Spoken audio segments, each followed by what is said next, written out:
Add the carousel element to your page by clicking in the plus in the empty block, and then under Media, you will find the carousel element. Click, hold and drag and drop it onto the page.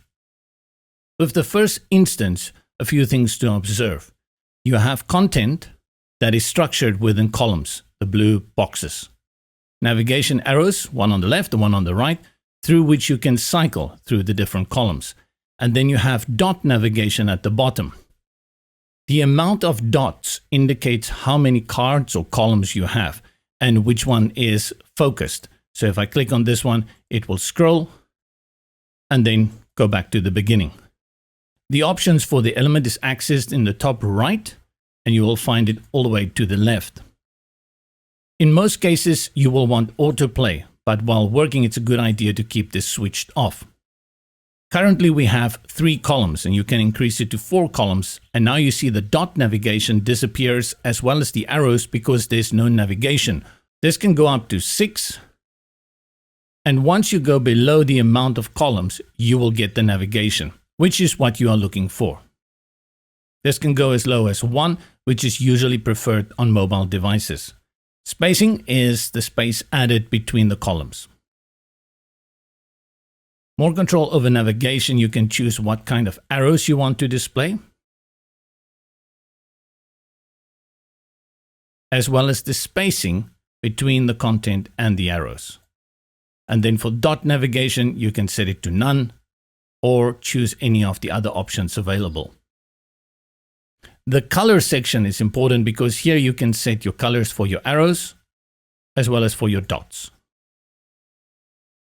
In regards to content, the carousel is essentially columns with general content that you can bring in. By default, it comes in with an image and then a text and a button. And you can bring in any element from the elements panel to build out yours. Just remember, this is applied on a column by column basis.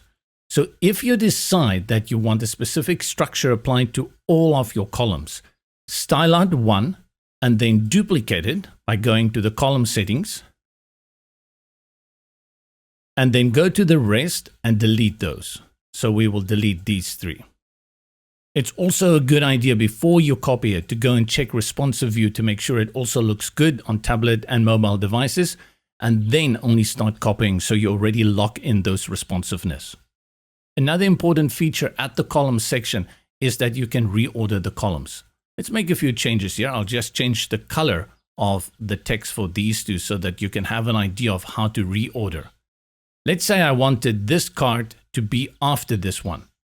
Go to the column settings and the arrows in the options toolbar will allow you to move them to the right or to the left.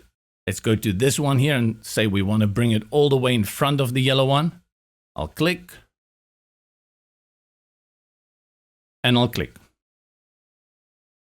For the rest of the options, you've seen how to duplicate and delete it. And then under settings, you also have the hide to auto and you can align the content as you would do in a normal column. Note that each of these columns also have the option for normal links like URLs, blocks, and download files, and of course pop-ups, which makes it really a great and powerful element. From here, you have to go into your tablet and have a look. And by default, it is set to 2-column display, which is very convenient for a tablet.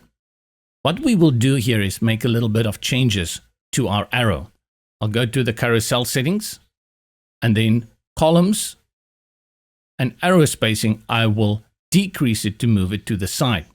The problem that we have is that we don't have enough space. And here I will go to the padding on the right and add padding around 24, and I'll do the same for the left.